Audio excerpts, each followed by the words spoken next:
Today, I'm gonna be okay, you know what, buddy? Hold on. Hold on. Come here. Come here. Hello guys, let's get straight to the point. Today, I'm gonna be talking about why sleep is the biggest waste of time and someone needs to do something about fixing that problem, I guess.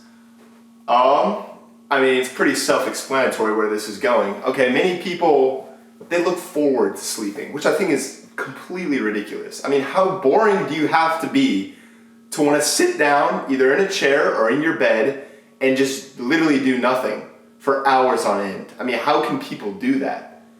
I mean, I'm glad I'm not friends with you because I cannot stand that. You know, a lot of my friends do the same thing and you know, they have more interesting qualities about them, which is why I like them a lot, but come on now. Like it'll be like 10 o'clock and they're like, oh my God, I'm so tired. It's like, we haven't done anything today. We haven't done anything. We haven't worked out. We haven't even been walking around that much. We've literally been doing nothing all day. Okay, I mean, like, I don't want to mean nothing, but like nothing tiring enough to get someone wanting to fall asleep at 10. And I'm like, and I tell them this and they get all mad at me for something. It's like, bro, like, come on. Like, it's literally 10 o'clock. How could you possibly be tired? You could be out doing anything. Literally anything you want. You could be running on the street. You could be taking a late night walk. You could be working on homework. You could, I don't know, be crawling around the grass. I don't know, something productive, okay? When you are asleep, nothing productive is happening. Nothing, okay? You can't even, you would have, let me compose myself.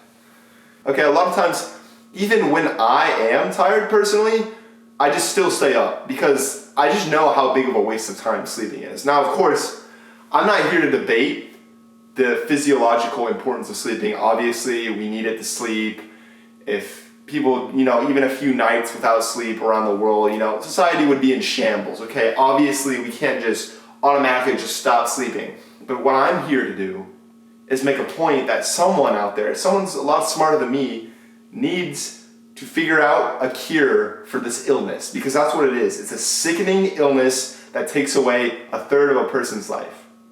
Okay, you think you live to 80 years? Nah, bitch. You only live like 2/3 of that, because the rest is sleeping. Sorry, I got kind of hot in my long sleeve. But anyway, back to the point. Here's another way to look at it. Say you're 30 years old. You think you've lived 30 years of, you know, well-producing, productive years, and a lot of youth, a lot of fun. No, you lived 20 years. 10 years, probably more, were spent sleeping. Okay? I'm not okay with that. Someone needs to do something about it. Okay, there's a really good story that I like. It's called the Russian sleep experiment. A lot of scientists, they created some sort of gas, some sort of concoction that kept people asleep or awake indefinitely, okay? And by the end of the story, not to get too far into the details, but they didn't even want to go back to sleep, okay? They begged to be put back into the gas. All right, now there was a few complications with this or whatever. It was an early testing stage, but I mean, that's the type of innovation we need nowadays. All right, so I'm not just being redundant and just rambling all over on the couch right there with no evidence to back up my theory, I guess, even though, you know, you don't really need evidence to see the logic in it. I will do some research for you guys.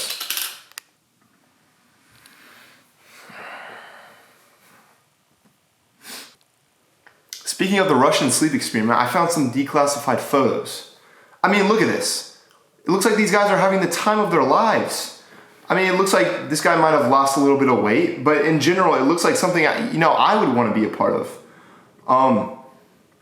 So, I mean, this is just firsthand. This is a primary source documentation of how fun it can be to never fall asleep. I even found some documentation on video of the experiment. Let's take a listen. All 4 surviving test subjects also had large portions of muscle and skin torn away from their bodies. The exposed bone on their fingertips indicated that the wounds were inflicted by hand. So examination of the position and angles of the wounds indicated that all of them were self-inflicted. The organs below the rib cages of all 4 test subjects had been removed, while the heart, lungs, and diaphragm remained. Anyway, let's skip a little further into the documentary.